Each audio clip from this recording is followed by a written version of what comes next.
Oh, Jim, I wanted to talk to you. What's this trouble you've been having in school? Haven't you gotten over that stuttering yet?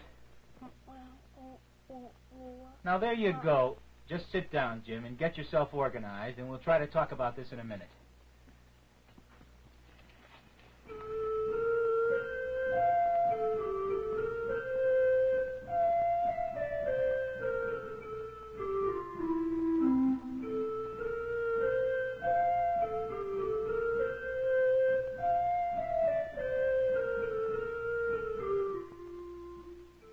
The exceptional child, a child with differences.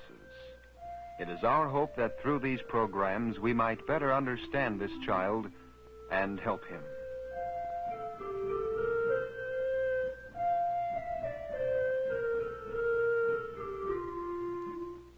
Stuttering is not simply a bad habit, and it is a problem which can seriously affect a child's personality growth and his relationships in life, perhaps to such a degree that he is extremely inadequate in facing the challenges necessary to full growth in society.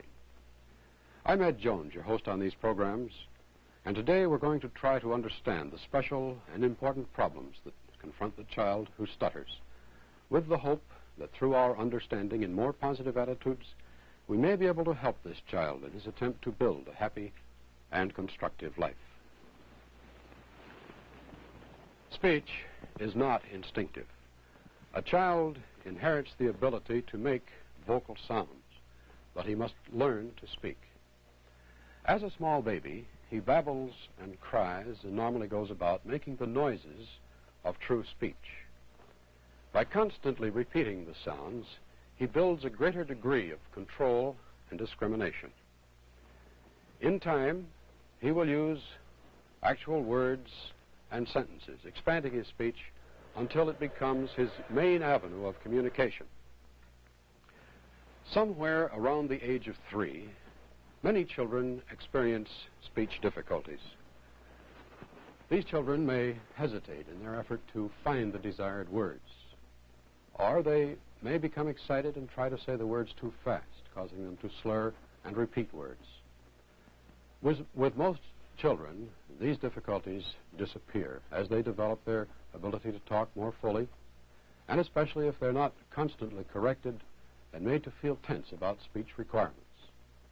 With some, however, these difficulties do not disappear, and serious problems may result. Not only is the ability to speak clearly and understandably impaired, but speech difficulties have their visual effects, which in turn cause negative reactions in others, thus intensifying the communication problem for the child. It becomes increasingly difficult for this child to gain satisfactory relationships in life. With us today to help us better understand the child who stutters, we have Dr. Charles V. Mange, Assistant Professor of Audiology and Speech Pathology in the Division for the Education of Exceptional Children at Syracuse University. The stutterer is not always a stutterer, for there are many times when speech can be produced as easily and as fluently as is characteristic of most of our speech. When there are no other persons present, or when speaking in unison with other people, or when speaking highly automatic words such as in counting and naming the days of the week, fluency is the usual rule for the stutterer. Whenever there are persons present, however, who can hear and react to stuttering, the likelihood, probability of stuttering is greatly increased. For stutterers, some persons are much more difficult to talk with than others, and similarly, some situations cause much more difficulty than others. By finding substitute words for ones on which they expect to stutter, by inserting or well in words of the sentences, the stutterer oftentimes attempts to avoid the difficulty and to minimize the reactions which you'll receive from others.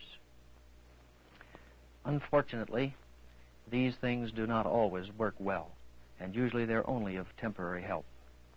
And even more unfortunately, they add greater abnormality to the stuttering pattern.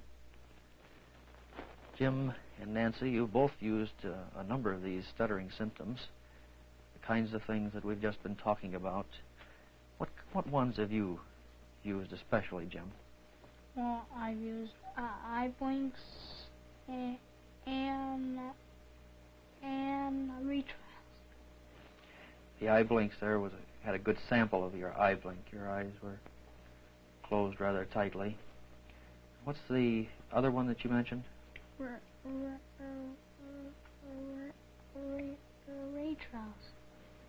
And there what happens in this? I'm not quite sure what a retrial is here. Well, you say the word over again. You mean if you mean if you have trouble on a word that's coming up, you go back and say some other words? Yes. This is what you've done quite a little of. Can you show us a good retrial of the kind that you usually do? Yes. Name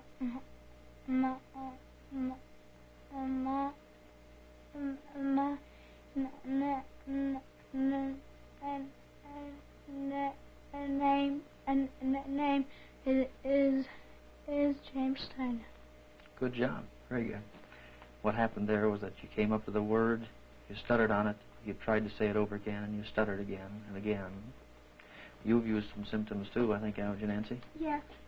What kinds of things have you used? Well, I've used pull-outs. That is when you say a word and you have a block on it and you pull yourself out, such as my name is Nancy Stout. This is something that you use to try and get through a block. Mm-hmm. Yes. What kind of blocks do you have? Well, some are short and you can hardly notice them. Are they kind of tight up here, or? Well, no, I don't think so. Do you kind of bounce along a little bit like this, or? Yes, on some I do. Mm-hmm. You usually come up to a word, you come up to this block, you have it, you work with it, you struggle, and you try and get through it. Jim, on the other hand, oftentimes goes back and tries to say words that he's already said in the hopes that perhaps he can get a running start. So you two have some difference in your symptoms here. You try and hit the block and go through it, you struggle with it. And Jim has retrials, tries to avoid blocks for the most part. But why and how do people like Jim and Nancy and other stutterers develop their stuttering pattern? There are many things that we don't know about the causes of stuttering, but we do know that many children, usually between the ages of 3 and 6 years, experience considerable non-fluency and hesitancy in their speech as they begin to produce more and more complex sentences. And this is especially true whenever there is any competition to be heard or when a child is excited. Parents and others frequently ask the child to slow down, to start again, to think before you speak, and a number of other things like that. If the child, as a result of these cautions, develops concern and begins to force on words as a result, the problem becomes more difficult. And it's extremely important that we do all that we can to prevent such problems from occurring. By realizing that most children, normal children, have non-fluency and hesitancy in their speech, it becomes much easier to accept this. Some children, however, continue to increase their concern and their stuttering, and they begin to force as a result. The forcing helps to elicit negative reactions and, again, increased concern. With increased concern, more stuttering, and so a vicious cycle is established. All of this may make you think that the emotional maladjustment that is present in stuttering is basic, but research has failed to support this point of view. Probably the stuttering causes whatever maladjustment may be present. But it is true that stutterers are usually sensitive about their speech, and perhaps we can best understand this by thinking of our own sensitivities to small physical imperfections and our other shortcomings. And as other people call these to our attention, we're even more sensitive about them. There is little wonder, then, that the stutterer is concerned about his speech, because so many speech situations are required each day. Each time the stutterer opens his mouth to speak, his problem shows. Some of the children in this class are new to Nancy, and she's still unsure of what their reactions to her stuttering will be. In this demonstration of the making of oxygen, the collecting bottle upsets momentarily. Nancy is also upset and begins to stutter. Her feelings of uneasiness about talking in this situation are reinforced, and she anticipates a great deal more stuttering. The responses of the class vary from no reaction to smiles and looking away. One way to avoid further stuttering and embarrassment is to stop talking and return to her seat. Nancy has decided to give up. Further stuttering's avoided, but the problem and Nancy's feelings are even more sharply apparent. The failure to communicate and to complete the assignment have resulted in frustration for Nancy and embarrassment for her classmates and herself. And yet there are many situations which offer little or no difficulty in speaking. With friends who accept her stuttering easily, and in situations when talking is a happy, spontaneous occurrence, Nancy is not worried about how she talks. Nancy and most other stutterers are fluent speakers when there is no emotional tension while speaking, while there's no expectation of criticism or reactions of ridicule, while there is an easy, relaxed speaking situation. But the most common situations are not always the easiest. Answering the telephone requires an immediate vocal response.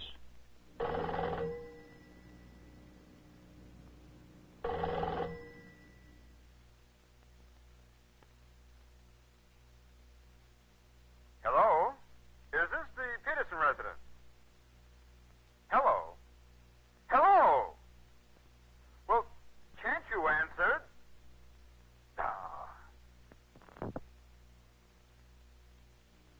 The stutterer tries to avoid stuttering, and as a result is highly disturbed when it occurs.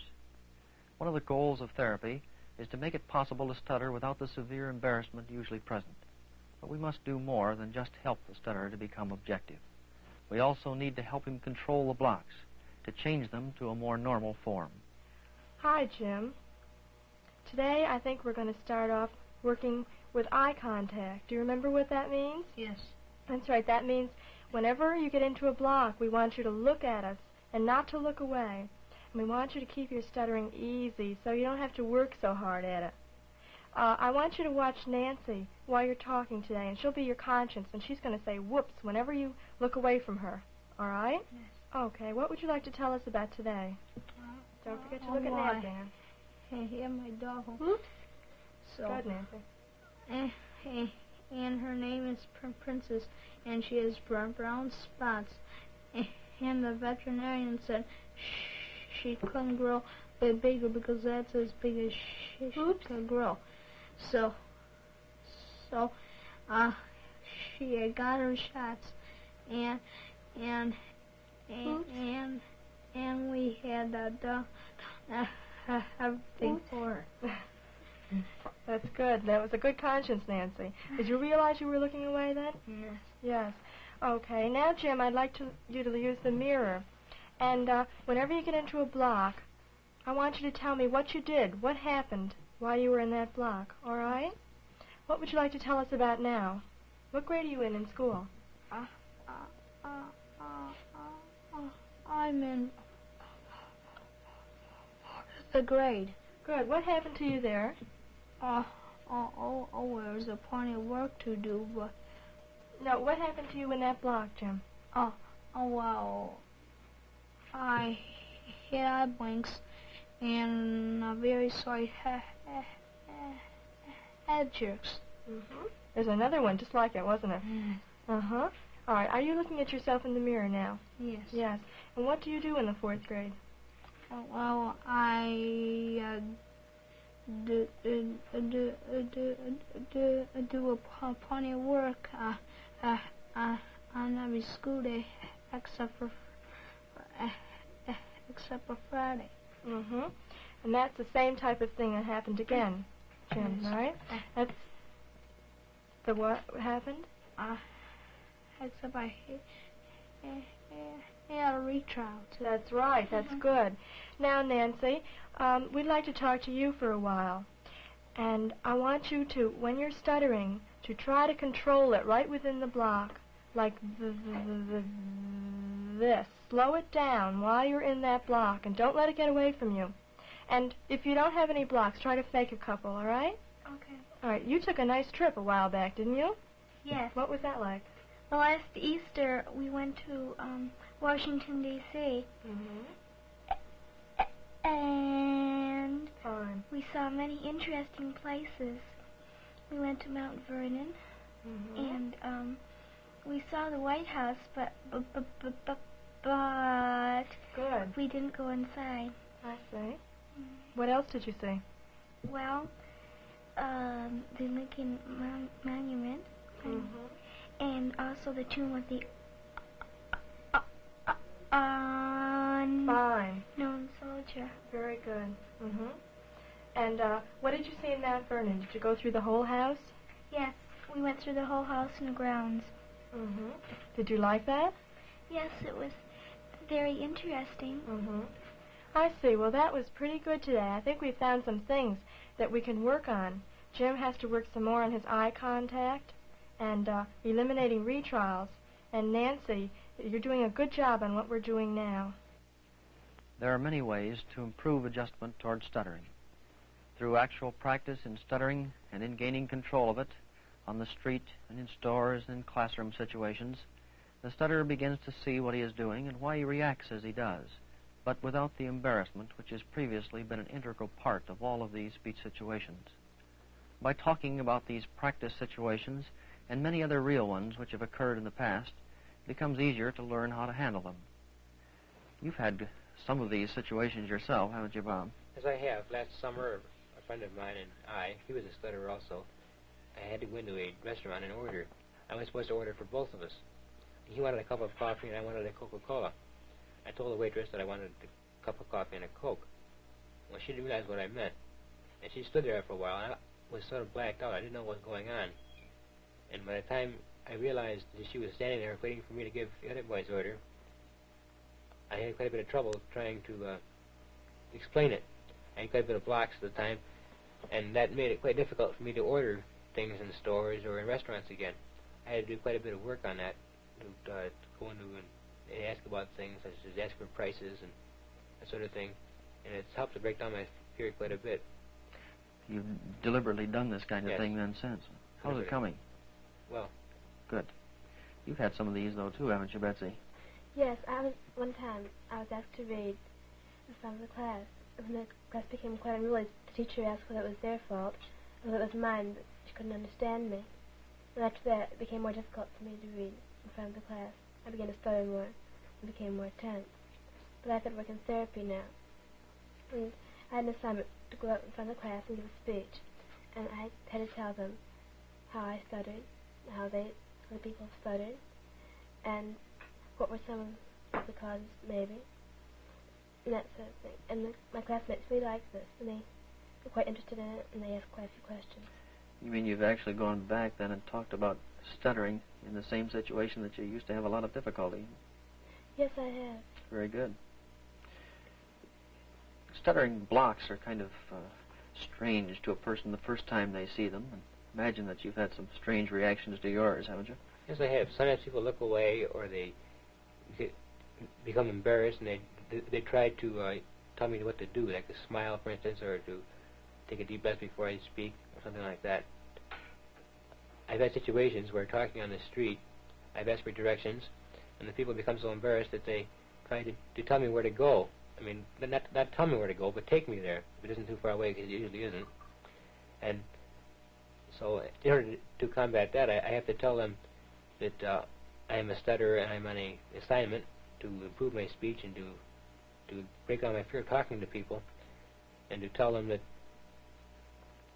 thanks a lot. I don't really want to go there, but you've helped me with my fear quite a bit. Yes, sometimes your classmates will try to make fun of you. I know one girl friend of mine, sometimes she'll say, Betsy. And to counteract that, I say, what? You give her back the same thing that she gave you. Yes. Okay. I have a paper out, and sometimes my customers try to tell me to do things. Once I had a customer who said that she had a nephew, and he stuttered, and she always told him to smile. She told me to smile when I spoke, and that didn't help me very much. I was quite embarrassed about that. There is no doubt that the negative reactions of one's listeners are a very important factor in causing the development of stuttering symptoms. However, when people are able to talk about their problems, as Betsy and Bob have just done, a significant amount of improvement has already occurred. But for the young child, who has not yet learned how to deal with such reactions, the responses of others play a very great role in their adjustment toward speech. And the reactions of parents are probably most important, since they are the greatest influence in the early life of the child. Favorable, relaxed, and pleasant responses to the child's attempts at speech can make the difference between stuttering and a more normal pattern of talking. Oh, Jim, I wanted to talk to you. What about this trouble you've been having in school? Haven't you gotten over this stuttering yet? Now, there you go. Why don't you just sit down there, young man, and get yourself organized so we can talk about this? Jim, I'm sorry. Why don't you start at the beginning and tell me about this trouble you've been having in school? Take your time, Jim. Take your time. Be very slow about it. And tell me all about it.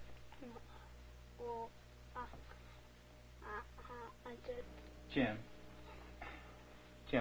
why don't you go out and play with your friends, and we can talk about it maybe a little later, huh? A feeling of rejection is quickly and strongly felt by many children. Some parents will respond in a way which seems to be much more sympathetic, but sympathy is usually the confirmation of a problem, and it may result in increased concern about speech. Speech is used so extensively in classroom work, in social contacts, and in nearly every situation where two or more people find themselves that the stutterer finds himself subject to a large number of adverse reactions each day. Nancy finds it especially difficult to stop someone on the street to ask directions. A word or sentence has to be produced immediately to make them stop and listen. If that word is stuttered, a very frequent response is to laugh, or, with some children, to mimic the stuttering. This is another situation where the tendency to avoid further speaking is very strong. Going to the store poses similar problems. As a result of previous unhappy experiences when asking for articles, Jim rehearses what he's going to ask for and tries to avoid any difficult words. Despite the preparation, he stutters. To indicate the candy bar he wants, he points. The clerk doesn't understand the kind of candy Jim wants. The first candy available is offered. Jim accepts it rather than try to explain that he wants a different kind. And yet, he'd much rather have what he came for. But the humorous mimicry and discussion of his speech are too much to face. Jim's understandable decision to avoid further trouble leaves him with a purchase he doesn't want and a very low opinion of himself. We have seen some reactions which are unhealthy ones for the stutterer, and which usually serve to intensify and prolong the stuttering. There are other reactions, more subtle, but nevertheless damaging. The question of how we react is an important one. But to answer it, we must clearly understand the two major stages in the development of stuttering symptoms. The young child who has non-fluencies, hesitations, or repetitions in a relatively easy and effortless manner has no conscious awareness of speech difficulty. If this awareness can be prevented, stuttering can be prevented. Speech work should be avoided. Rather, all concerned should make every effort to listen attentively and to avoid any unusual responses when hearing non-fluent speech. Professional assistance can also be very useful and helpful for the parents and teachers who work with the child. For the stutterer who is concerned about his speech and who uses avoidance and postponement and other such devices, speech therapy is needed. Many schools, as a part of their regular services, and universities have diagnostic and therapeutic facilities. If these are utilized as soon as a stuttering problem appears, it becomes much easier to reduce the difficulty. Stuttering attracts attention. Attention which yields emotional stress. Stress which causes more stuttering.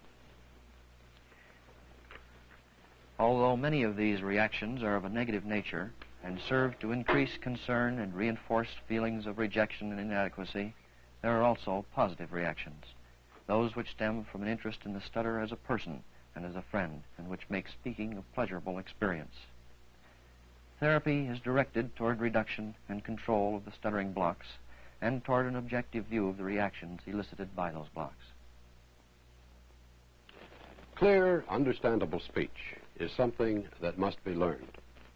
Since no two children are exactly alike, they learn to speak with varying degrees of speed and accuracy. Their parents can help them, but they can't do it for them, and should not try to push the children too fast. If parents forget that each child is a separate individual, he is apt to be unfair in his expectations, causing the child great difficulty in his attempt to adjust. If the child has a speech disorder, such as stuttering, his relationships may be unusually complicated and difficult. But the child who stutters is usually healthy and normal in other respects, and his personality differences in most cases are similar to those which contribute to the individuality of all children. If his personality becomes negative and unpleasant, it probably is because of the treatment he has received from others. If the treatment continues, these negative characteristics will grow to extremely unhappy proportions. Therefore, it is up to all of us to do whatever we can to help this child to gain satisfactory and maximum adjustment.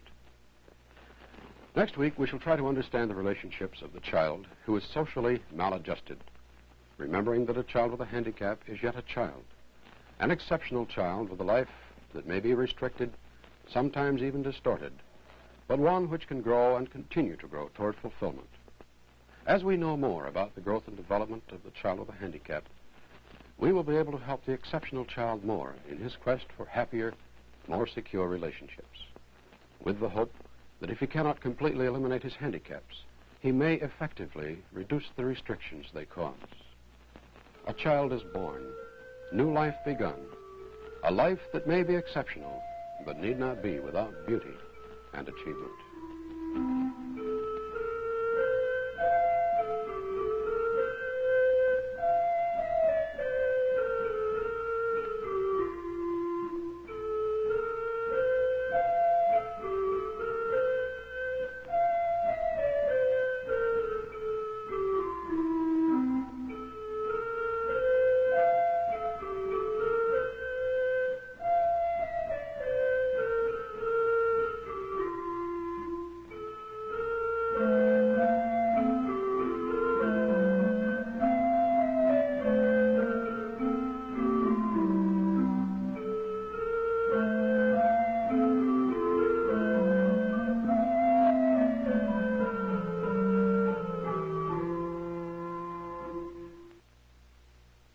This is National Educational Television.